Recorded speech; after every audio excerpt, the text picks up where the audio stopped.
जय हिंद साथियों, आप सभी का स्वागत है आपके अपने इस YouTube चैनल विनस क्लासेस पर।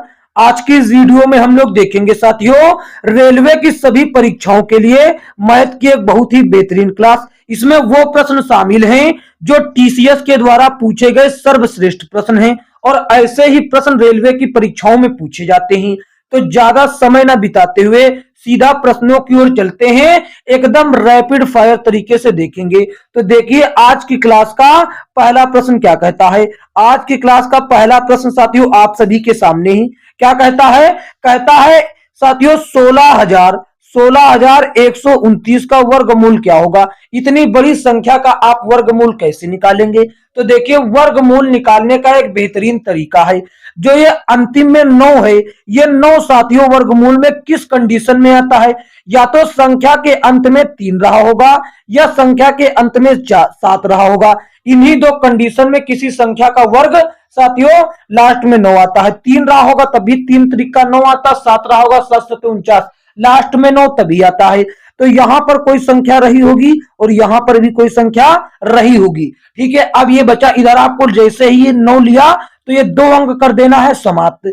तो ये 2 अंक कर देना समाप्त। अब इधर के लास्ट बचे 3 अंक बचे 161।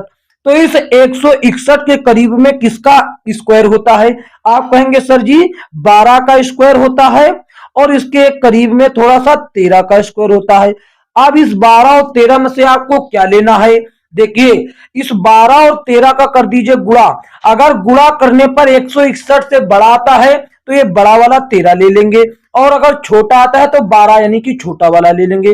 तो 12 और 13 का गुणा करते हैं, 12 3 36 और 12 एकम 12, 12 और 3 हासिल 15, 156 आया। 156 जो है 61 से छोटा है, यानी कि हम दोनों जगह पर 12 लिखेंगे। 12 यहां पर लिख देंगे इसके आगे और 12 यहां पर लिख देंगे।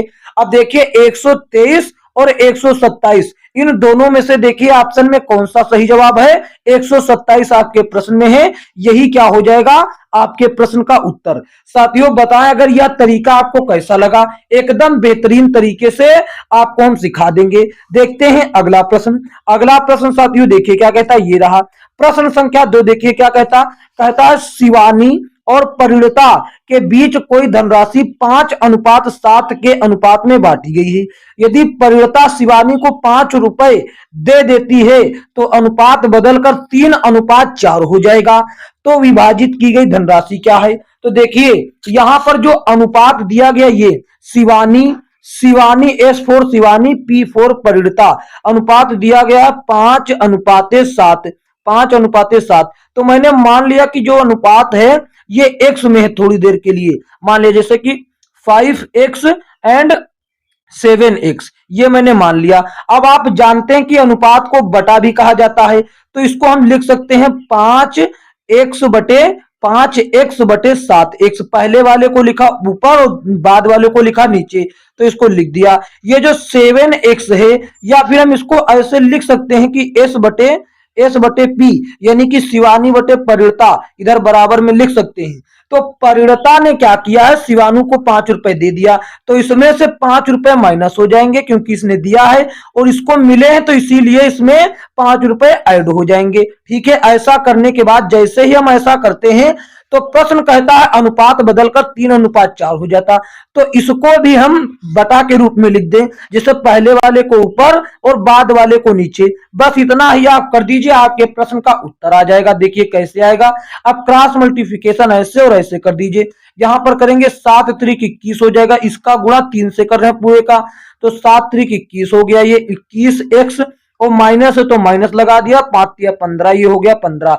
अब बराबर लगाते हैं, इसका गुणा 4 से करते, 5 चौके 20, 20 हुआ। अब प्लस है तो ये x है, 5 चौके 20x, और ये प्लस है तो ये यहाँ पर 5 चौके 20, ये भी 20 हो गया। ठीक है, अब यहां पर देखिए आप यहां पर देखिए इधर 21x है और इधर 20x। जब हम x वाले नंबर को एक पास लाएंगे तभी हम x का मान निकाल पाएंगे। तो इसको इधर ले आते हैं और इस 15 को उधर भेज देते हैं। ठीक है, तो ये इधर आएगा, तो ये 21x है प्लस का, तो ये प्लस का ही रहेगा। वो उधर प्लस में इधर आएगा, हो जाएगा माइनस में। ठीक है, और इधर देखिए ये 20x इधर पहले से मौजूद है प्लस में, और वो उधर माइनस में है, इधर आएगा 15, ये तो किस में हो जाएगा, ये इधर आएगा 15, यहाँ पर 15 आएगा, ये 20 के बाद आएगा 15, तो ये 20 पहले से इधर मौजूद है, तो ये आएगा 15, यहां पर लिख देते हैं, ये 15 इधर आएगा प्लस में हो जाएगा। ठीक है, ये 15 इधर आया प्लस में हो गया, किसी को कोई दिक्कत नहीं। देखिए 21x में से 20x जाएगा तो बचेगा 1x। अब ये 20 और प्लस 15 जुड़कर कितना हो जाएगा, 35। ये आ गया x का मान, आपका आ गया 35। लेकिन प्रश्न में आपसे x का मान नहीं पूछा गया, आपसे पूछा गया है विभाजित की गई धनराशि। तो धनराशि एक को देखिए 5x मिली थी और एक को 7x मिली थी, यानी कि वो टोटल राशि कितना रहा होगा, 7 और 5 12x रहा होगा। 7 और 5 12x, तो 12x का मान कितना हो जाएगा, जबकि x का मान इतना, तो x का मान लिख देते हैं 12 और x का मान 35, तो यहां पर इंटू लगा देते हैं। ये 12 पंजे 60 का 0 हासिल लगे 6, 12 तिया 36, 36 और 6 हासिल वाले मिलाकर ये हो गए 42, 42 बोले तो 420 हो गए। 420 कहां पर है, ऑप्शन बी में हो जाता है आपके प्रश्न का सही जवाब। देखिए एकदम आसानी से मैंने आपको बता दिया यह भी प्रश्न। देखते हैं अगला प्रश्न। अगला प्रश्न साथियों देखिए क्या कहता है, ये रहा। कहता है कि एक टंकी एक नल द्वारा 10 घंटों में भरी जा सकती है। हालांकि रिसाव की वजह से टंकी को भरने में 11 घंटे टंकी को भरने में 11 घंटे लगते हैं। टंकी के भर जाने पर नल बंद हो जाता है। रिसाव की वजह से टंकी को खाली होने में कितने घंटे लगेंगे। तो देखिए यहां पर साथियों रिसाव टंकी को खाली करता है, नल भरता है।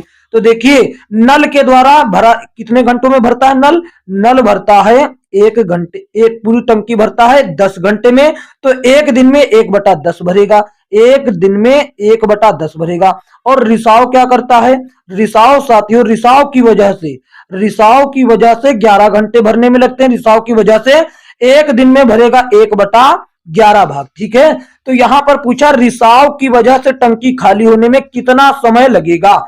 तो भैया रिसाव की वजह से माइनस कर देंगे नल में, तो देखिए ये है रिसाव का समय और ये है नल के द्वारा भरा गया, तो इस रिसाव से नल वाला माइनस कर या नल से रिसाव वाला माइनस कर देंगे तो हमको पता चल जाएगा। तो यहां पर देखिए ये 1/10 में से माइनस कर देते 1/11, तो जितना भी आएगा ये रिसाव के द्वारा खाली होने में टंकी को खाली होने में रिसाव के द्वारा लिया गया समय होगा। तो देखिए यहां पर साथियों 10 और 11 का एलसीएम कितना हो जाएगा, आप कहेंगे सर 110 ही हो जाएगा क्योंकि ये अभाज्य संख्याएं हैं। तो ये इधर 10 काटता है 11 बार में, तो ये हो जाएगा 11 माइनस 11 काटता है 10 बार में, तो ये -10 और बराबर में कितना आया, 11 में से 10 गए तो बचा 1/110। ये साथियों रिसाव के द्वारा खाली किया गया एक दिन का भाग है, समय एक दिन का उसके कार्य का भाग। तो इसको पलट देंगे संपूर्ण नल टंकी का आ जाएगा, तो इसको पलट देंगे 110 ऊपर चला जाएगा, तो 110 घंटे ही साथियों जो है उसको रिसाव को खाली करने में लगेंगे। रिसाव के कारण टंकी 110 घंटे में पूरी तरीके से खाली हो जाएगा। देखते हैं अगला प्रश्न। अगला प्रश्न साथियों देखिए क्या कहता है, ये रहा। कहता है दो संख्याओं का अनुपात 19:26 है। यदि छोटी संख्या में 2 जोड़ दिया जाए तो अनुपात 3:4 हो जाएगा। बड़ी संख्या क्या है, तो सबसे पहली बात जो अनुपात आपको दिख रहा है इसको हम मान लेते हैं माना संख्या जो है, माना बच्चों संख्या जो है ये अनुपात में 19:26, तो इसमें x सटा देते हैं, माना 19x और 26x है। ठीक है, ये x सटा दिया।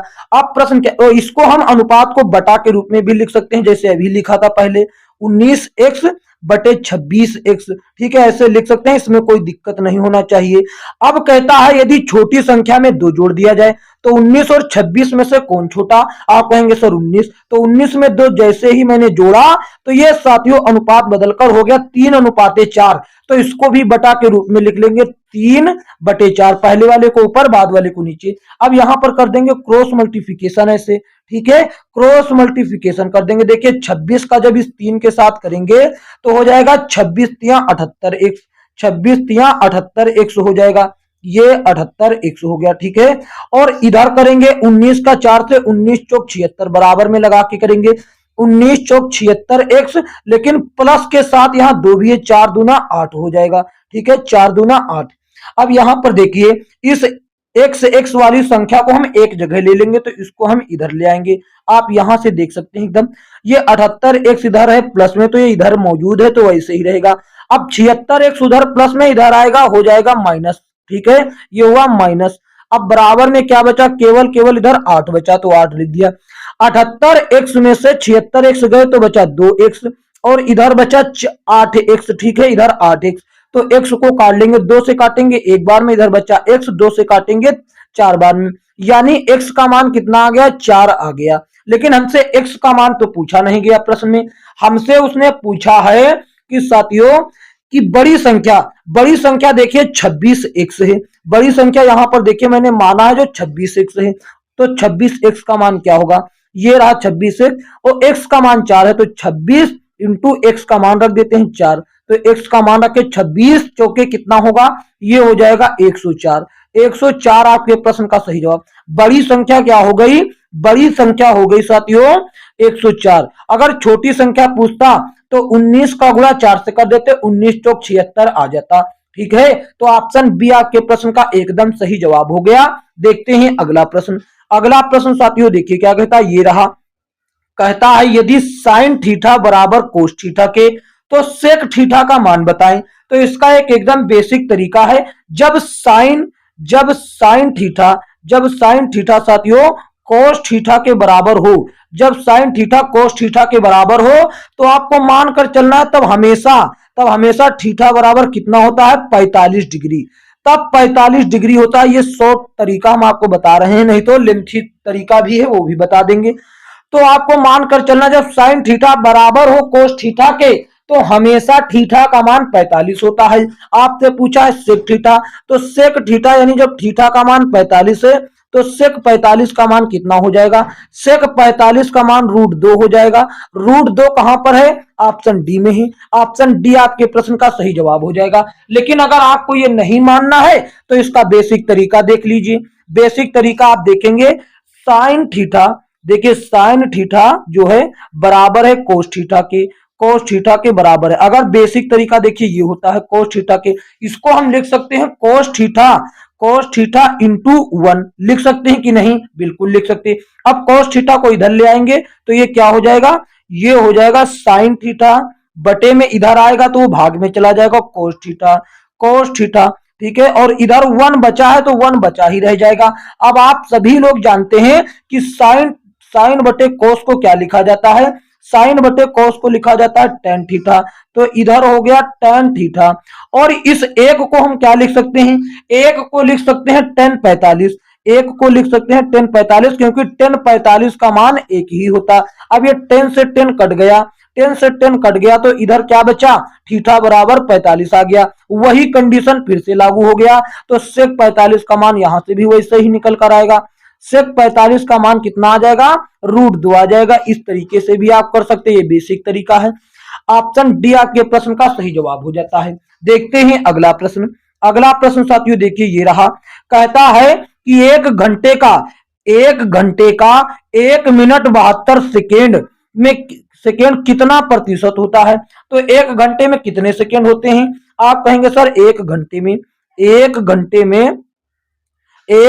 में कितने, 1 घंटे में 60 मिनट और प्रत्येक मिनट में 60 सेकेंड, तो ये 60 गुणे 60 यानी कि बोले तो हो गया 6 छंग 36, 6 छंग 3600 सेकेंड हो गए। जबकि 1 घंटा 72 मिनट में, 1 घंटा 12 मिनट में, 1 घंटा 12 सेकेंड, 1 घंटा 12 सेकेंड, ये टोटल कितना हो गया, ये टोटल हो गया 1 घंटा में 60 सेकेंड और 12, ये टोटल हो गया 72 सेकेंड। आपसे पूछता है ये 72 सेकेंड जो है 3600 सेकेंड का कितना परसेंट है, तो ये 72 सेकेंड, यहां पर देखिए 72 सेकेंड 3600 सेकेंड का कितना परसेंट है, तो ये रहा 3600 बटा में, और परसेंट में लाने के लिए 100% से गुना किया जाता है। 1 जीरो से 1 जीरो, 2 जीरो से 2 जीरो कटिए, 36 एकम 36, 36 दूना 72 बराबर में कितना आ गया, 2% आ गया। 2% आपके प्रश्न का उत्तर हो जाता ऑप्शन ए। किसी को एतराज है बेझिझक कमेंट में पूछ सकता है। ऑप्शन ए आपके प्रश्न का सही जवाब हुआ। देखते हैं अगला प्रश्न। अगला प्रश्न ये रहा साथियों, देखिए क्या कहता है, बहुत ही बेहतरीन प्रश्न है यह भी। क्या कहता है, कहता है कि यदि √3 - 1 बटे √3 + 1 इसका तुलना किया जाता है a+b √3 से, तो a² + b² का मान बताओ। तो देखिए सबसे पहली बात, जब कभी भी आपको ऐसा दिया जाए तो आपको करना होता है परमेयीकरण। परमेयीकरण क्या होता है, जैसे कि यहाँ √3 - 1 है, और बटा में क्या है, ये ब्रैकेट में बंद कर दे। अब यहाँ पर इसके नीचे में है √3 + 1, एक बार वही चीज जोड़कर एक बार वही चीज घटाकर। तो आप नीचे देखना है, नीचे क्या है, √3 + 1, तो इसका उल्टा क्या हो जाएगा साथियों, जो नीचे होगा इसमें साइन बदल कर आपको ऊपर नीचे गुणा करना होगा। जैसे कि यहाँ पर √3 प्लस है तो यहां पर आपको माइनस करना, ऊपर से नहीं लेना है, ऊपर कभी भी बदला हुआ हो सकता है। तो यहाँ नीचे वाले को देखिए, नीचे प्लस था तो इसीलिए हम ऊपर माइनस में लगाकर गुणा किया, और नीचे भी माइनस लगा के कर देंगे गुणा। यही होता है परिमेयीकरण। ठीक है, ऐसा करने से हमको क्या फायदा होगा, ऐसा करने से हमको फायदा ये हुआ, आप देखिए ऊपर वही चीज दो बार हो गया, यानी कि ये a² a+b का a-b का होल स्क्वायर बन गया। इसका गुणा कर क्या हो जाएगा, a² यानी कि ऊपर देखिए 3 हो जाएगा, प्लस a² + b² - 2ab, तो ये प्लस और -2ab, तो ये हो गया 2√3, ये इतना ऊपर आएगा। अब नीचे आप देख रहे हैं, एक बार वही चीज जोड़कर है और एक बार वही चीज घटाकर। आपने पढ़ रखा है a² -b² का सूत्र, a² - b² का एक बार a + b और एक बार क्या होता है, एक बार घटाकर a - b। ठीक है, इतना पढ़ रखा। तो यहां भी वही हो जाएगा, √3 का हो जाएगा, स्क्वायर करेंगे तो 3 और 1 का हो जाएगा -1, तो इतना हो गया। और इसका तुलना सभी का किसके साथ किया जा रहा है, इसका तुलना a + b √3 के साथ तुलना इसका किया जा रहा है। ठीक है, अब देखिए ऊपर जोड़ते हैं तो ये कितना आ जाएगा, 3 × 1 = 4, 3 × 1 = 4। तो यहां पर आप समझिए, यहां से देखिए, यहां से समझ लीजिए, देखिए क्या कहता है, ऊपर जोड़ेंगे तो 4 + 2 √3, 2√3। ठीक है, 2√3 आ गया ये, और नीचे इसका कितना हुआ, 3 में से 1 गया, बचा 2। इसका तुलना किसके साथ हो रहा है, इसका तुलना a + b √3 के साथ हो रहा है। ठीक है, √3 के साथ। अब यहां पर 2 ऊपर कॉमन ले लेते हैं, ऊपर 2 कॉमन लिया तो क्या बचेगा, ऊपर बचेगा 2 + 1 ब्रैकेट में +1 √3, या केवल √3 कह सकते हैं हम। एक लिख देते हैं ताकि आपको भी आसानी रहेगी। देखिए कैसे आसानी रहेगी, यहां पर साथियों नीचे 2 है, अब ये 2 से 2 कट जाएगा, इसका तुलना किया जा रहा है a + b √3 के साथ, √3 के साथ। ठीक है, अब यहां पर देखिए हम एक बार और दिल दरिया करके लिख देते हैं। यहां पर देखिए हमारे सामने क्या बचा, 2 + 1 √3, 1 √3। हम अगर एक को ना भी लिखे तो कोई दिक्कत नहीं होगा, लेकिन हम आपको समझाने के लिए लिख रहे हैं। तो यहां पर देखिए a + b, इसका तुलना किया जा रहा है a + b √3 से। अब आप ही बताएं कि इधर भी √3 के फॉर्मेट में है, इधर भी, तो ये a का जगह किसने ले रखा है, 2 ने, और b का जगह किसने ले रखा है, 1 ने। इसका मतलब क्या हुआ कि a बराबर, यहां से देखिए इसका मतलब क्या हुआ, a बराबर जो है, a बराबर 2 है, और b बराबर कितना है, b बराबर जो है 1 है, b बराबर 1 है। हमसे पूछा a² + b² का मान, तो यहां पर देखिए आप बता नहीं पाएंगे क्या, बिल्कुल बता देंगे, a² + b², a² + b², a² का मान हुआ 4, a² का मान हुआ 4, b² का हुआ 1, तो 1 4 + 1 कितना हो गया, 5 हो गया। और 5 कहां पर है, ऑप्शन ए में है। ऑप्शन ए आपके प्रश्न का सही जवाब हो गया। बताओ किसी को किसी प्रकार की समस्या है तो कमेंट में पूछ सकता है। देखते हैं बच्चों अगला प्रश्न, ऑप्शन ए इस प्रश्न का सही जवाब। अगला प्रश्न साथियों ये रहा, क्या कहता है, कहता है 276x1 यह संख्या 3 से विभाज्य है, तो x के संभावित मानों का योग क्या होगा, x के संभावित मानों का योग क्या होगा। यहां पर देखिए कोई संख्या रही होगी 276, यहां पर रहा होगा x और यहां पर 1। ये संख्या जो पूरी है ये 3 से पूरी तरीके से विभाज्य है, पूरी तरीके से ये 3 से विभाज्य है। तो यहां पर x के संभावित मान क्या होंगे, 3 से कटने का नियम है कि संख्या के अंकों का योग 3 से कटना चाहिए। जैसे कि यहां पर देखिए, अब हम जोड़ते हैं 2 और 7 9, मिलाकर ये तो 9 हो गया, 3 से कट गया। अब ये 6, 3 दूना 6, ये भी कट गया। ठीक है, बचा यहां पर 1 और x। तो यहां पर अगर x का मान 2 हो जाए तो जोड़ने पर 3 आ जाएगा, जो कि संख्या कट जाएगी। तो x का एक संभावित मान तो हो गया 2, एक तो हो गया 2। इसके अलावा अगर ये x का मान 5 हो जाए तो 5 और 1 6, जोड़ने पर 6 हो जाता, 3 से कट जाएगा, तो 1 हो गया 5। अब एक और हो जाता है 8, 8 और 1 9, तो यहां पर एक और हो गया संभावित मान। ये 3 संभावित मान है, तो इनका योग पूछा है, इन्हीं तीनों को जोड़ दीजिए। 2 और 5 7 हुआ, इसको जोड़ा, 2 प्लस 5 हुआ 7, और 7 और 8 कितना हो गया, 7 और 8 हो गया 15, 7 और 8 हो गया 15। यही आपके प्रश्न का सही जवाब हो जाता है। Option D is the right answer of this question. देखते हैं बच्चों अगला प्रश्न। अगला प्रश्न साथियों देखिए क्या कहता है। अगला प्रश्न ये रहा, क्या कहता है, कहता ये रहा कि देखिए, कहता 117 और एक अन्य संख्या का महत्तम समापवर्तक 13 है। दूसरी संख्या इनमें से कौन सी नहीं हो सकती है, कौन सी संख्या नहीं हो सकती। यहां पर देखिए 117 ये तो संख्या है ही है, 117 और 117 और जो है 156, 156, 117, 117 और ये चार संख्या दी गई, हम अभी आपको बताते हैं। 117 और 143, 143 और 117, 117 और 169, 169, ठीक है। और इसके बाद एक संख्या ये ऑप्शन डी में दी गई है, देखिए 117 तो है ही है, 117 और 117 और 130, 130, ये चार विकल्प बनना है इसमें कि किसी एक संख्या कोई गलत है, वही आपको बतलाना। तो देखिए इस कंडीशन में इनका मासा जो है महत्तम समापवर्तक 39 होता है, और इस कंडीशन में इनका महत्तम समापवर्तक 13 होता है। इस कंडीशन में भी इनका महत्तम समापवर्तक 13 होता है। इस कंडीशन में भी इनका महत्तम समापवर्तक 13।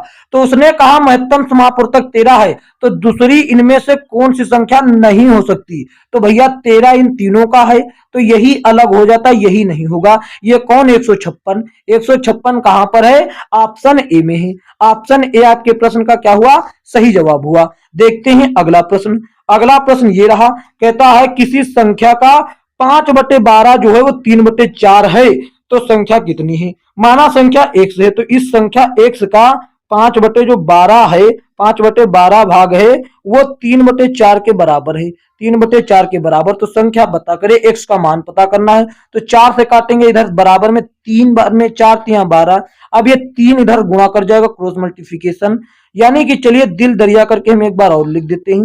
यहां पर देखिए 5x/3 और बराबर में 3, 3 यहाँ कुछ नहीं तो 1 है, तो क्रॉस मल्टीप्लिकेशन होगा, ठीक है। अब यहाँ पर देखिए, तो यहाँ पर देखिए x बराबर क्या हो जाएगा, 9/5 हो जाएगा कि नहीं, ये इधर आ जाएगा और इधर 9 हो गया। तो काटते हैं, देखिए इधर तो x रहेगा, 5 से काटते हैं, एक बार में कटा, बच गया 4, 4 ऊपर लिखा, 5 नीचे लिख दिया। एक सही 4/5 कहां पर है, ये देखिए ऑप्शन सी में है। ऑप्शन सी आपके प्रश्न का सही जवाब हो जाता। अगर वो दशमलव में करके देता तो हम दशमलव तो काट लेते, जिस जिस टाइप का ऑप्शन दिया उसी टाइप को आपसे चलना है, ठीक है। देखते हैं अगला प्रश्न। अगला प्रश्न साथियों देखिए क्या कहता है, ये रहा, कहता है अंकिता और अनु, अंकिता और अनु, अंकिता अनु से 2 वर्ष छोटी है। आज से 4 वर्ष बाद अनु की आयु 3 वर्ष पहले अंकिता की आयु की दोगुनी हो जाएगी। अंकिता और अनु की वर्तमान आयु, तो देखिए यहाँ पर क्या है बच्चों, यहाँ पर एक हो गई अंकिता, हम पूरा पूरा लिख देते हैं। यहाँ पर हो गई एक अंकिता और एक हो गई इधर वाल अनु, ठीक है, अनु हो गई। मैंने माना कि अनु की आयु जो है 100 वर्ष है, ये मान लिया मैंने। यहाँ पर लिख देते हैं ब्रैकेट में कि माना है, यहाँ पर मैंने लिख दिया ब्रैकेट में कि माना, ठीक है। अंकिता की आयु x, तो ये 2 वर्ष, सॉरी अनु की आयु x, तो अंकिता की आयु इससे 2 वर्ष छोटी, यानी कि x-2 हो जाएगी कि नहीं, बिल्कुल हो जाएगी। अब कहता है कि आज से 4 वर्ष बाद अनु की आयु, तो अनु की आयु आज से 4 वर्ष बाद, इसमें 4 जोड़ेंगे, ठीक है, जोड़ दिया। अब कहता है 3 वर्ष पहले अंकिता की आयु, तो 3 वर्ष पहले इसमें से 3 घटा दिया, क्योंकि ये पहले का बाद कहता तो जोड़ते। अनु की आयु की दोगुनी हो जाएगी। दोगुनी होने का मतलब क्या हुआ, दोगुनी होने का मतलब साथियों क्या हुआ कि इसमें अगर हम 2 से गुणा कर देंगे तो ये अंकिता के बराबर आ जाएगी, ठीक है। ये अंकिता उन्हीं की आयु के बराबर आ जाएगी, सॉरी, अंकिता की आयु में अगर 2 से गुणा कर दें तो ये अनु की आयु के बराबर आ जाएगी, ठीक है। यहाँ पर देखिए ये हुआ x और ये -2 -3, ये मिलकर हो गए 5x, ठीक है। अब इसमें 2 से गुणा किया गया है क्योंकि दुगुना कहा गया।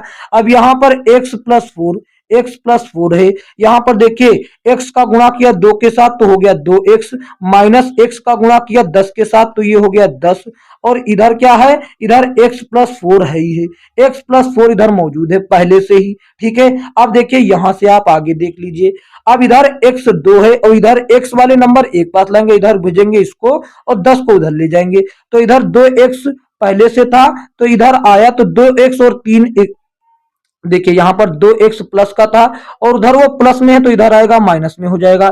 ठीक है, अब ये 4x इधर पहले से मौजूद था वो उधर माइनस में था, 10 इधर आया ये प्लस में ही हो जाएगा। ठीक है, यहां तक किसी को दिक्कत नहीं। ये x में से साथियों 2x में से एक x चला गया तो बचा x, और इधर साथियों 10 प्लस 4, 10 प्लस 4 हो गए 14, और x किसकी आयु है, x है अनु की आयु, x क्या है अनु की आयु, यानी कि अनु की आयु जो है 14 वर्ष है, और अंकिता की आयु, अंकिता की आयु कितनी हो जाएगी, इससे 2 वर्ष कम, इससे 2 वर्ष कम हो जाएगी, यानी कि साथियों 12 हो जाएगी। तो अंकिता की 12 और अनु की 14, 12 और 14 कहां पर दिया गया, ऑप्शन सी में दिया गया। देखिए आपके प्रश्न का सही जवाब ऑप्शन सी हुआ। देखते हैं बच्चों अगला प्रश्न। अगला प्रश्न साथियों ये रहा, क्या कहता है, कहता नीचे दी गई संख्याओं में से कौन सी संख्या 3 से विभाज्य है। 3 से कटने का सबसे आसान तरीका क्या है साथियों, 3 से कटने का सबसे आसान तरीका है कि उनकी संख्या के अंकों का योग जो है वो 3 से कटेगा। तो आप इन सभी में जोड़ लीजिए, देखिए कौन 3 से कटता है, आप जोड़ लीजिए। देखिए यहां पर 4 बार 1 है, जोड़ेंगे तो 4 आएगा, 4 3 से नहीं कटता तो ये गलत हो जाएगा। यहां पर 3 कट गया, 1 1 3 6 ये कट जाता, तो यही आपके प्रश्न का क्या होगा सही जवाब, ऑप्शन बी जो है सही जवाब। इसको जोड़ने पर 4 आता है, इसको जोड़ने पर 6 आता है, इसको जोड़ने पर 7 आता है, और इसको जोड़ने पर 10। अब इन तीनों में से इन चारों में से कौन कटता 3 से, आप कहेंगे 6, तो इसीलिए ऑप्शन बी आपके प्रश्न का हो जाता है सही जवाब। ठीक है बच्चों, देखते हैं आगे। आगे प्रश्न देखिए क्या कहता है, ये रहा अगला प्रश्न, ये रहा। देखिए ये भी कहता है कि निम्नलिखित में से कौन सी संख्या 6 से विभाज्य है। तो 6 से कटने के लिए कोई संख्या अगर 6 से कटती है तो वो 2 से भी कटेगी और वो 3 से भी कटेगी। लास्ट में सभी में सम संख्या है, इसका मतलब ये 2 से तो सभी कट रही हैं, तो 2 से हम चेक नहीं करेंगे, हम चेक करेंगे 3 से। और 3 से कटने का नियम है कि साथियों कोई भी संख्या अगर 3 से कट रही तो उसके अंकों का योग भी कटना चाहिए, जैसे कि 1 2 3 हो गए, 3 हो जाए तो हम खत्म कर दे, ये 3 हो गए, और 8 4 12, 8 4 12, ये पूरी संख्या कट रही है साथियों ऑप्शन ए में जो दी गई है। ऑप्शन ए में जो दी गई है वो पूरी संख्या 3 से भी कट रही है और 2 से, इसका मतलब यह संख्या 6 से भी कटेगी। ठीक है, ऑप्शन ए आपके प्रश्न का सही जवाब हुआ। देखते हैं अगला प्रश्न। अगला प्रश्न ये रहा, देखिए क्या कहता है 141.5 141.5 मीटर लंबी ट्रेन 57 किलोमीटर प्रति घंटा की रफ्तार से 39 सेकेंड में एक प्लेटफॉर्म को पार करती है। प्लेटफॉर्म की लंबाई कितनी है ये आपको बताना। देखिए सबसे पहले हम आपको एक चीज बताना चाहते हैं, मान लीजिए कोई ये एक प्लेटफॉर्म है, ठीक है, इतना बड़ा क्या है, कोई एक प्लेटफॉर्म है ये पूरा। अब इधर से कोई ट्रेन आ रहा है, ये ट्रेन है, ये ट्रेन बच्चों क्या है, ट्रेन का लंबाई इतना है, ट्रेन का लंबाई इतना है, और ये इसमें टायरों की संख्या लगी हुई है, टायर की संख्या से कोई लेना देना नहीं। अब ये प्लेटफॉर्म को पार तब किया जाएगा, तब कैसे माना जाएगा कि इसने पार कर लिया, जब ये रेलगाड़ी चलकर यहां पर ऐसे आ जाए, पूरा इधर की ओर चलकर आए और यहां पर आ जाए, यहां पर पूरा आ जाए। ठीक है, तो इसको पूरा प्लेटफॉर्म को पार करने में कितना समय लेना पड़ा, देखिए ये तो पूरा प्लेटफॉर्म का लंबाई भी तय करना पड़ा और साथ साथ अपने लंबाई के बराबर भी दूरी तय करना पड़ा। इसका मतलब ट्रेन को प्लेटफॉर्म पार करने के लिए प्लेटफॉर्म की लंबाई प्लस अपनी लंबाई के बराबर दूरी चलना पड़ता है। ठीक है, तो देखिए बस हम आपको यही समझाना चाहते थे। अब देखिए यहां पर प्लेटफॉर्म ट्रेन की लंबाई कितना है, मैंने माना प्लेटफॉर्म की लंबाई x है, माना प्लेटफॉर्म की लंबाई जो है वो x है, प्लेटफॉर्म की लंबाई x है। ठीक है, प्लेटफॉर्म की लंबाई क्या है, x है। ठीक है, अब देखिए ट्रेन की लंबाई 141.5 प्लस x है। ठीक है, ये हो गया, इतना दूरी उसको तय करना पड़ा, इतना दूरी उसने तय कर लिया कितने समय में, 39 सेकेंड में। तो 39 सेकेंड बटा में, अब ये चली गई दूरी और बटा समय, तो दूरी बटा समय कितने के बराबर होता है? आप कहेंगे साथियों चाल के बराबर। और यहाँ पर चाल 57 किलोमीटर दिया गया, लेकिन समस्या यह है कि ऊपर दूरी मीटर में हो, समय सेकंड में, तो चाल भी होना चाहिए मीटर प्रति सेकंड में। तो इस 57 को हम लोग मीटर प्रति सेकंड में कन्वर्ट कर लेंगे। मीटर प्रति सेकंड में हम लोग क्या कर लेंगे? कन्वर्ट कर लेंगे। ठीक है, तो देखिए इसको मीटर प्रति सेकंड में बदलने के लिए 5/18 से गुणा करना पड़ेगा। किससे बच्चों? 5/18 से गुणा करना पड़ेगा। अब देखिए गुणा कर लेते हैं, तो यहां पर गुणा करेंगे, बराबर में ही लिख देते सीधा सीधा। 57 गुणे 5/18, ये हो गया मीटर प्रति सेकंड में। ठीक है, अब देखिए हम काट लेते हैं जो भी कटता है साथियों। इधर देखिए 3 से काटते हैं, 3 से काटते 6 बार में, और नीचे वाली संख्या को ही काटेंगे, ऊपर या तो उधर वाली ऊपर। पहले देखो तो 3 से काटे, इसको 13 बार में कटा। ठीक है, अब 3 से इसको फिर से काटा 2 बार में, 3 से इसको काटा 19 बार में। यहां तक किसी को कोई दिक्कत नहीं होना चाहिए। यहां पर देखिए सीधा सीधा इधर बचा 141 दशमलव प्लस 105 प्लस x, इतना बचा। और बराबर में कितना बचा? बराबर में हमारे सामने बचा हुआ 19 पंजे 95, 95 बटा में 2, इतना बचा हुआ है। ठीक है, अब क्रॉस मल्टीप्लिकेशन कर देंगे इसका इसके साथ। यहाँ पर कुछ नहीं, 13 इधर है, सॉरी 13 तो यहाँ पर भी बचा हुआ है, 13 इसका गुणा इधर के साथ। ठीक है, इसका गुणा इधर कर देते। अब देखिए आप यहाँ पर, अब देखिए बच्चों यहाँ पर देखिए, आप यहाँ से देखिए। ठीक है, यहां से देखिए क्या बचा, इसका 13 का गुणा, इसका 141.5 प्लस x का गुणा करेंगे तो कितना आ जाएगा? तो देखिए 2 पंचे 10 का 0 हासिल 1, ये लगा 0। अब 2 इकम 2 और 1 हासिल वाला 3 हुआ ये। ठीक है, ये 3 हो गया। अब 2 2 चौके 8, 2 चौके 8, ये हो गया 8, ये हो गया 8। ठीक है, ये हो गया 8, और 2 इकम 2 और 1 हासिल, सॉरी हाँ 2 एकम 2, ये 283, यहां पर दशमलव लगा तो ये हो गया 283x, ये हो गया 283x इधर। और प्लस में 5 है, सॉरी प्लस में x है, तो ये x जो है ये इधर गुणा किया 2 के साथ, तो ये हो गया 2x। और बराबर में इधर 13 और 95 का गुणा कर लेते हैं। 13 पंजे 65, 13 पंजे 65 का 5, 13 पंजे 65 का 5 हासिल लगे 6, और 13 नमा 117, 117 और 6 कितना हो गया? 23 हो गया। 123 यहां पर लिख दिया गया, ये 123 यहां पर मैंने लिख दिया। ये कितना बन गया? 1235, 1235। यहां पर 2x इधर रहेगा, और ये 283 उधर जाएगा। 283, 1235, 1235 में से क्या माइनस होगा? 283 माइनस होगा, 283 माइनस होगा। ठीक है, 283 माइनस होगा, तो यहां पर क्या बचेगा? 2x इज इक्वल टू 952 बचेगा, 952, 952। अब इधर 2 से काटेंगे x बचेगा, और इधर 2 से काटेंगे 2 चौके 8 बचा 1, 2 सत्ते 14 बचा 1, 2 छंग 12, 476। ये x का मान आ गया, और x मैंने क्या माना था? प्लेटफॉर्म की लंबाई, यानी कि प्लेटफॉर्म की लंबाई 476 मीटर है। कहां पर है? ऑप्शन ए में ही। आशा करते हैं आपको आसानी से समझ में आ गया होगा। देखते हैं बच्चों अगला प्रश्न। अगला प्रश्न साथियों देखिए क्या कहता है, ये रहा अगला प्रश्न, ये रहा। कहता है कि इसका गुणा करने पर कितना आएगा? तो 5.4 इंटू 0.0015। अब आपको मानकर चलना है ये 15 है और ये 54 है। पहले थोड़ी देर के लिए आपको मानकर चलना है कि ये 15 है और ये 54, इसका गुणा कर लेना। 15 चौके 60 का 0 हासिल लगा 6, 15 पंजे 75, 75 और 6 कितना हो जाएगा? 75 और 6 हो जाएगा साथियों, कितना हो जाएगा? 81। तो यहाँ पर 81 लिखा। अब देखिए आपका गुणा हो गया, बस आप दशमलव ले लीजिए।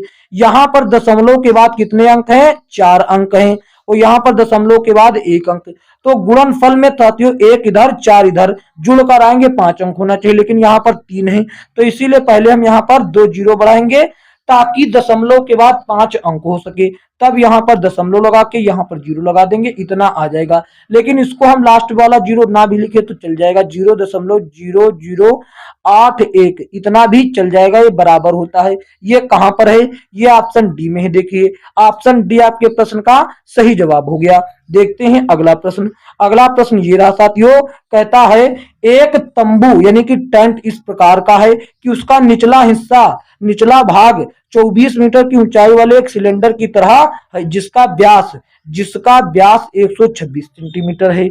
उसका शीर्ष भाग 126 मीटर के उसी व्यास के आधार के साथ एक शंकु की तरह है और 80 मीटर तिरछा ऊंचा है। उसका कैनवास जो है, कैनवास 8 मीटर चौड़ा है। तो तंबू बनाने के लिए आवश्यक कैनवास की लंबाई की गणना करें। बहुत ही बेहतरीन प्रश्न है।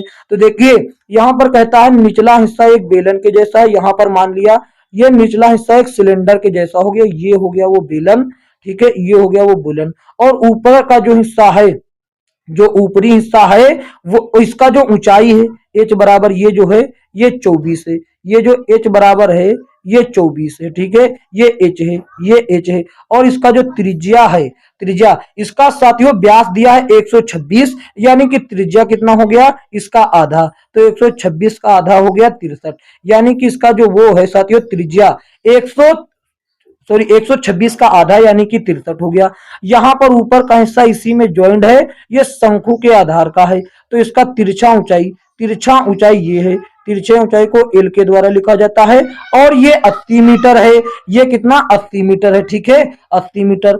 और ये इसका त्रिज्या तो उतना ही रहेगा 126 का आधा यानी कि 63, ठीक है 63 रहेगा। यहां तक किसी को कोई दिक्कत नहीं। अब आपसे कहा है कि तंबू बनाने के लिए संपूर्ण कैनवास की लंबाई क्या होगी। देखिए पूरे टेंट का क्षेत्रफल, संपूर्ण टेंट का क्षेत्रफल क्या होगा, टेंट का क्षेत्रफल क्या होगा, टेंट का पूरे टेंट का क्षेत्रफल क्या होगा। तो देखिए हम कहेंगे सर बेलन का वक्र पृष्ठ यानी कि 2 पाई आर एच प्लस उसके साथ क्या होगा, उसके साथ क्या हो जाएगा उसके साथ शंकु का क्षेत्रफल यानी कि वक्र पृष्ठ पाई आर एल हो गया, ठीक है। अब आप यहां पर देख पा रहे हैं कि पाई आर यहां भी है, यहां भी हम कॉमन ले सकते हैं। यहां पर हो जाएगा पाई आर कॉमन मिला और ब्रैकेट में इधर बचा 2h उसके साथ एल, ठीक है। यहां पर आप देखिए हम मान रख देते हैं। पाई का मान क्या होता है, यहां पर देखिए पाई का मान होता है 22/7 और आर का मान है 63, तो यहां पर 63 लिख दिया। ब्रैकेट में ऊंचाई का दुगना, ऊंचाई है 24 तो दुगना हो जाएगा 48, दुगना हो गया 48 और प्लस एल, ये एल है, एल का लंबाई 80 है तो ये हो गया 80, ठीक है इतना हो गया। अब देखिए 63, तो 63 को काट लेते हैं, 7 एकम 7, 7 नवा 63, ठीक है। यहां तक किसी को कोई दिक्कत नहीं होना चाहिए। यहां पर अब देखिए यहां पर साथियों 22 का गुणा किया तो आ गया 198, ये आ गया 198 और 48 और 80 को जोड़ा तो ये हो गया 128। इसका गुणा किया तो कितना आ गया साथियों, इसका जब गुणा किया हमने तो आ गया 25,344 मीटर स्क्वायर, क्योंकि ये क्षेत्रफल है इसीलिए मीटर स्क्वायर में आया। अब यहां पर आपसे कहा कि उसका जो कैनवास है वो 8 मीटर चौड़ा है। अगर हम साथियों क्षेत्रफल में चौड़ाई से भाग दे दे तो लंबाई ही आएगी। आपको हम बता दे, देखिए यहां पर क्षेत्रफल तो आ गया इतना, पूरा टेंट का क्षेत्रफल जो है ये कितना आ गया, ये आ गया साथियों 25,344। अब अगर इसमें हम साथियों चौड़ाई यानी कि 8 से भाग दे दें तो साथियों जो भी आएगी वो लंबाई होगी, टेंट की क्या होगी लंबाई। देखिए काटते 8 एकम 8, 8 से काटते हैं 3 चौके 8 त्रिक 24, वो बचा 1 दिया इसको, हो गए 8 एकम 8, वो बचा कितना बचा साथियों, फिर बचा 5 दिया इसको, कितना हो गया साथियों 5 बचा तो दिया 54 हो गया। 8 45, 8 छंग 48, यहाँ पर 6 तो फिर कितना बचा 7, 8 तो कितना बचा, ये साथियों बचा 5 और 6 बचा, 6 दिया 64 को, 8 8 64, यहाँ पर 31 68 आ गया। ये जो 31 68 आया यही आपका साथियों क्या हो गया, उस टेंट की लंबाई हो गई, ठीक है। बहुत बेहतरीन प्रश्न था और मैंने आपको बहुत आसानी से समझाने की कोशिश की। ऑप्शन सी में देखिए दे रखा, ऑप्शन सी आपके प्रश्न का सही जवाब हो जाता है। देखते हैं अगला प्रश्न साथियों, देखिए क्या कहता है, ये रहा। कहता है एक यात्रा की शुरुआत में कार का ओडोमीटर 3000 किलोमीटर और यात्रा की समाप्ति पर 3400 किलोमीटर बताता है। यदि इस यात्रा में 8 घंटे का समय लगता है तो कार की औसत चाल क्या है। देखिए कार की औसत चाल आपसे पूछा है तो आपको कैसे करना होगा। देखिए यहां पर साथियों शुरू में 3000 था और लास्ट में यात्रा समाप्ति में 3400 दिखा, यानी कि वो 3400 आखिरी में दिखा और शुरुआत में 3000 था, यानी कि उसके द्वारा तय की गई दूरी कितनी आ गई, 400 किलोमीटर आ गई। 400 किलोमीटर। और औसत गति क्या होती है, औसत गति क्या होती है या फिर औसत चाल। औसत चाल बराबर क्या होगा, तय की गई कुल दूरी बटा लगा समय। तो 400 किलोमीटर तय की गई दूरी और उसमें लगा समय कितना, समय लगा 8 घंटे। तो 8 से काटते हैं, 8 एकम 8, 8 45। तो ऐसे किलोमीटर में तो गति हो गया 50 किलोमीटर प्रति घंटा, लेकिन वो मीटर प्रति सेकंड में, तो इसी को हम लोग मीटर प्रति सेकंड में कन्वर्ट कर देते हैं। इस 50 को मीटर प्रति सेकंड में कन्वर्ट करते हैं, देखिए क्या हो जाएगा। तो मीटर प्रति सेकंड में कन्वर्ट करने के लिए 5/18 से किया गुणा, 2 से काटा 9 बार में, 2 से काटा 25 बार में, और 25 का गुणा किया 5 से, यहाँ पर देखिए तो 25 पंजे 125 आ गया और बटा में 9 है, बटा में 9 है। अब इसको कन्वर्ट करते हैं, 12 को 9 से काटेंगे, 9 एकम 9, इधर काटा तो 9 एकम 9, कितना बचा, 3 बचा, 3 इसको दिया तो कितना हो गया, 35 हो गया। अब काटते हैं 9 त्रिक 27, 9 कितना हो गया बच्चों, हाँ तो देखिए कितना बचा, ये पहले देखिए बचा था साथियों, बचा हाँ 3 बचा, तो 3 इसको दिया, हो गए 35, तो ये हो गए 35, 9 त्रिक 27, 9 त्रिक 27। अब कितना बचा, अब बचा 8, 3 इधर बचा, 5 उधर बचा, हो गए 80। तो 80 हुए, तो 8 9 से काटेंगे, 9 अठे 72, 9 अठे 72, फिर से 8 बचा, फिर से 0 लगा, 9 अठे 72, तो 13.88। ये लगभग में साथियों 13.9 के बराबर है कि नहीं, लगभग में 13.9 के बराबर है कि नहीं, तो यही आपके प्रश्न का सही जवाब हो जाएगा। ठीक है, option A is the right answer of this question. देखते हैं बच्चों अगला प्रश्न। अगला प्रश्न ये रहा, इसका योग पूछा है, योग 7/4 और 4/7 इसके पारस्परिक संबंध का योग क्या होगा। तो देखिए 7/4 और योग पूछा तो प्लस कर देते हैं 4/7। ये अभाज्य संख्या, इसीलिए आप ऐसे गुणा कर दीजिए, इसका गुणा इसके साथ, इसका गुणा इसके साथ, और नीचे वाले का नीचे के साथ। देखिए 7 चौक 28, या फिर ऐसे समझ लीजिए इनका एलसीएम 28 हुआ, ये समझ सकते हैं। 7 7 49 इधर हुआ, प्लस 4 चौके 16 इधर हुआ। बस साथियों 16 और 49 कितना हो गया, ये हो गया 65, और ये आ गया नीचे में 28, लेकिन ये ऑप्शन में नहीं है तो इसको काट कर दिया गया। 28 से काटेंगे 2 बार में, तो 2 बार में काटा, 28 दूना 56, बच गए 9, तो 9 और नीचे 28 से काटे हैं तो ये 28 रहेगा बरकरार। दो सही 9/28 कहां पर है, 2 सही 9/28 ऑप्शन डी में है। ऑप्शन डी जो है आपके प्रश्न का सही जवाब हुआ। देखते हैं अगला प्रश्न।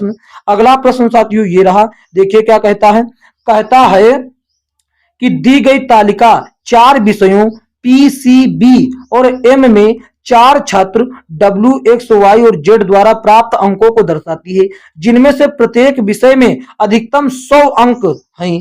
तो विषय सी में चारों छात्रों का औसत अंक क्या है। विषय सी कहां पर है, विषय सी ये रहा, तो इसके 4 छात्रों का अंक ये रहा। अब औसत अंक पूछा तो जोड़ लेते हैं। औसत अंक बराबर क्या होगा, देखिए औसत अंक बराबर क्या होगा, औसत अंक टोटल अंक बटे विद्यार्थी। तो यहाँ पर टोटल अंक देखिए 90 80, तो जोड़ लेते हैं 90 प्लस 80, उसके बाद क्या है 20 प्लस 80, तो 20 हो गया, फिर उसके बाद हो गया 80, उसके बाद क्या हो गया, उसके बाद हो गया 80। ठीक है, वो कितने विद्यार्थी हैं 4, तो 4 से भाग दे देते हैं, औसत आ जाएगा 90 80 और 20 और 80 को जोड़ा तो देखिए 80 20 100 और 180 और दो जोड़ेंगे तो हो जाएगा 270। तो 270 बटे 4 काटते हैं, तो काट लेते हैं 4 एकम 4 और 4 छंग 24 बचा 3 बचा तो 0 को दिया 30 हो गए। 4 सते 28, 4 सते 28 बचा 2 दशमलव लगाया 0 बढ़ाया तो हो गया 20, 4 पंचे 20, 4 पंजे 20, तो 67.5, 67.5 कहां पर, यही औसत अंक हो जाता, जो कि ऑप्शन ए में बरकरार है। ऑप्शन ए क्या हुआ, आपके प्रश्न का सही जवाब हुआ। देखते हैं अगला प्रश्न। अगला प्रश्न साथियों ये रहा, क्या कहता है, कहता है कि निम्नलिखित पाई चार्ट एक कंपनी द्वारा वर्ष 2016 तीसरी तिमाही में पेंट के विभिन्न रंगों की बिक्री को दर्शाता है। यहाँ पर देखिए ये विभिन्न रंगों की बिक्री है। प्रश्न हमसे यहाँ पर पूछता है, कहता है यदि पेंट रंगों की कुल बिक्री 2,16,000, कितना 2,16,000 बिक्री हुआ है पूरा। वो कहता है कि तो सियान रंग की बिक्री कितनी है। सियान यहाँ पर रहा, इसका बिक्री 10% हुआ, तो परसेंट निकाल देते हैं 10, और ये रहा लगा परसेंट। परसेंट से 2 जीरो कट जाएंगे, 1 जीरो ये 1 जीरो ये, बचा कितना 21,600। 21,600 यही आपका हो गया सियान रंग का बिक्री, जो कि ऑप्शन ए में बरकरार है। ऑप्शन ए आपके प्रश्न का सही जवाब हुआ। देखते हैं अगला प्रश्न। अगला प्रश्न ये रहा साथियों, कहता है अमित। अमित जो है, अमित क्या करता है, अमित 8640 की वस्तुएं बेचकर 20% का लाभ कमाता है। यदि वह इन वस्तुओं को 8280 रुपया में बेचता तो उसे कितने परसेंट का लाभ होता। देखिए कोई भी वस्तु अपने आप में उसका क्रय मूल्य या लागत मूल्य अपने आप में होता है 100%, ठीक है। इसी 100% पर या तो हानि होगी या लाभ। अगर हानि होती है तो घटाकर लिखा जाता और लाभ होता तो जोड़कर। तो देखिए सीपी बराबर, हम पहले इसका क्रय मूल्य निकाल लेते।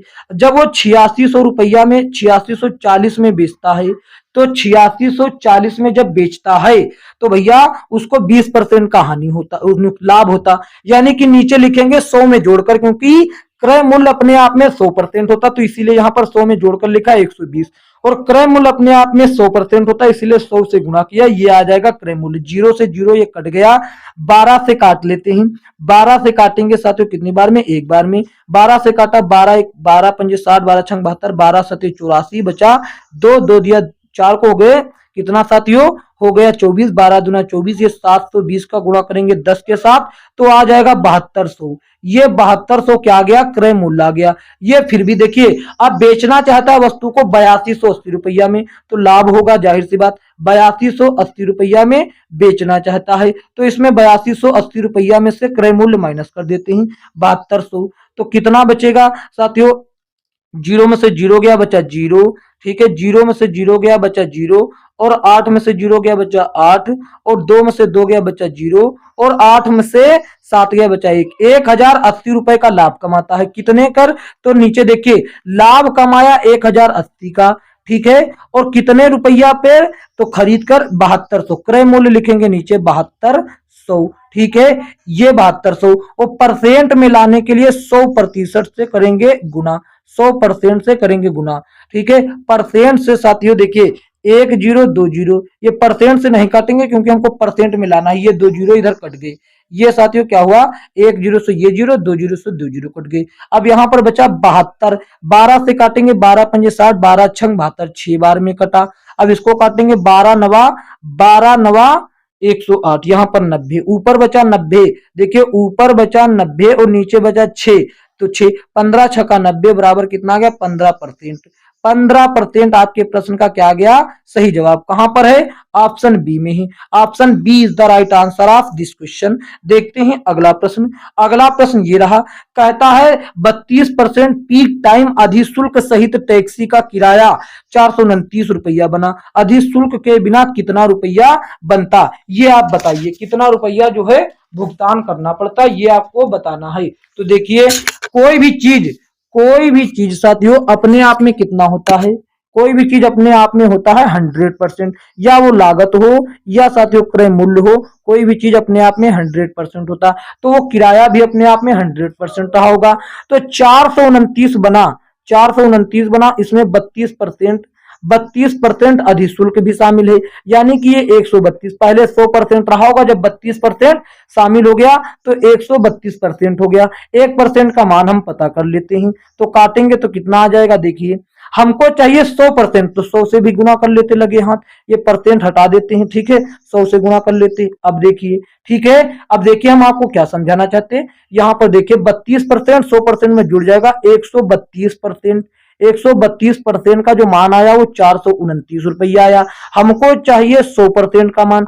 100% का मान कैसे पता होगा, तो देखिए अब जब हम इस 429 में जब 132 का भाग लगाएंगे, 132, तो ये हो जाएगा 1% का मान। हमको चाहिए 100 का, तो 100 से कर देते हैं गुणा। बस आशा करते आप समझ गए होंगे। देखिए 4 से काटते हैं, 4 तियां 12, 4 तियां 12, 4 तिया 12, फिर एक बचा 4 तिया 12, इसको काटते हैं 25 बार में कट जाएगा 4 से, ठीक है। ये 25 बार में कटा 100। अब 11 से काटते इसको, 11 से 3 बार में, 11 तिया 33, उसको काटते हैं 11 तिया 33 और 11 नंबर 99, 9 बचा, तो 3 से काट लेते 13 बार में, 13 बराबर यानी आ गया 13 गुणे 25, 13 गुणे 25, 25 तिया 75 का 5 हासिल लगे 7, 25 से कम 25, 25 7 32 हो गए, 25 7 32, 325 बिना साथियों अधिशुल्क के 325 रुपया का भुगतान करना पड़ता। ऑप्शन बी आपके प्रश्न का सही जवाब। देखते हैं अगला प्रश्न। अगला प्रश्न ये रहा, कहता है 120 और 280 का लासा क्या होगा।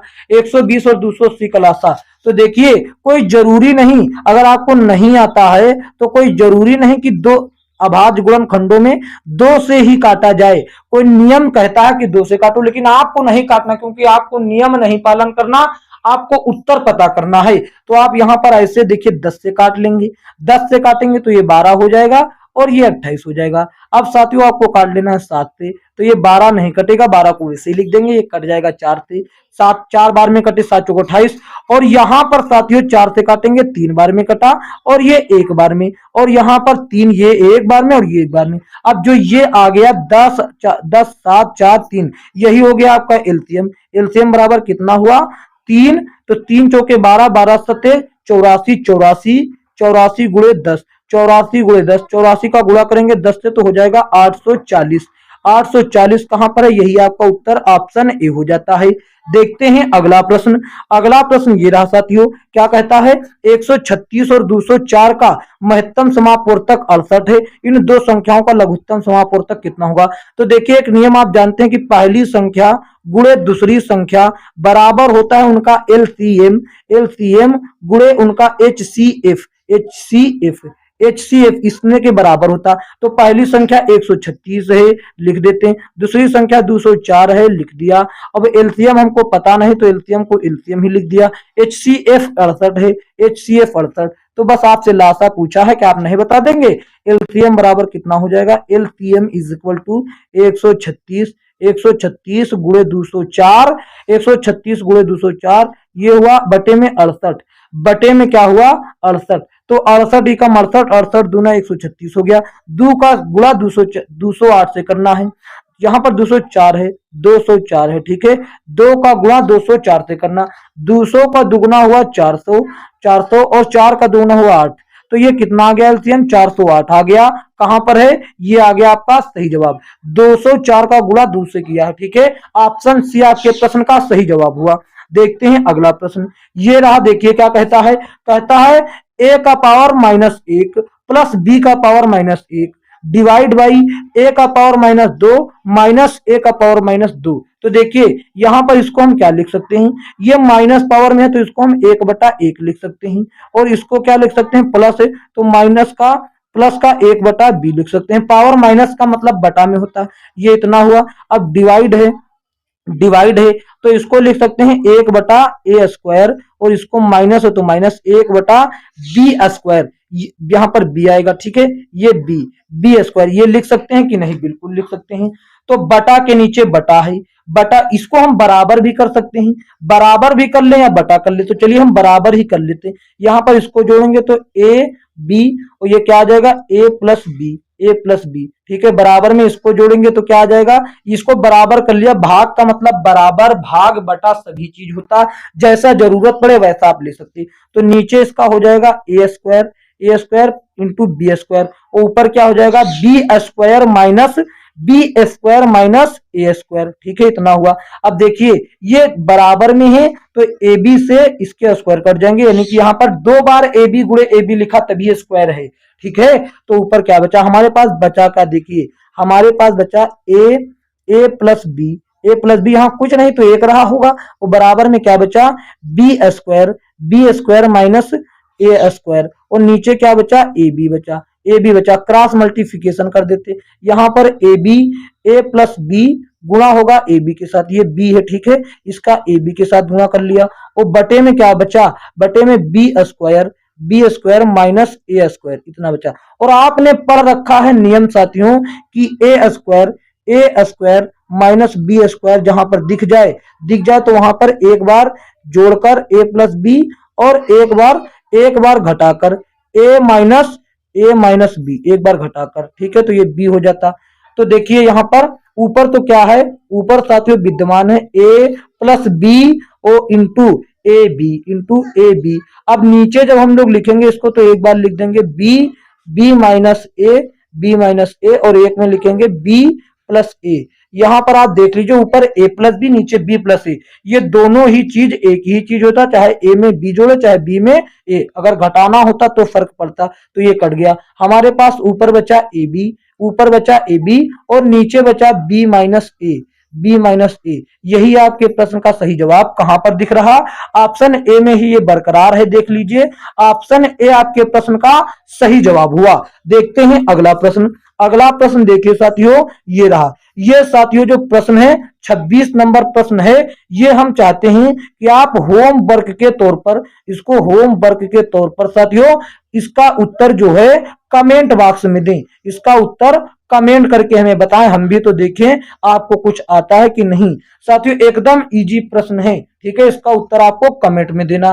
साथियों आपसे गुजारिश है, इसका पीडीएफ कहां पर मिलेगा, देखिए समझिए बात को पहले।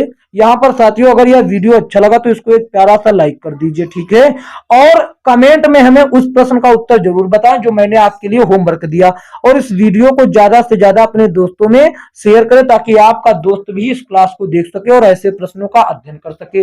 और चैनल पर नए हैं तो चैनल को सब्सक्राइब करके नोटिफिकेशन बेल को ऑल पर क्लिक कर ले। इससे होगा कि हमारी जो भी आगामी वीडियो लेकर आएंगे सबसे पहले उसका नोटिफिकेशन आपको मिलेगा।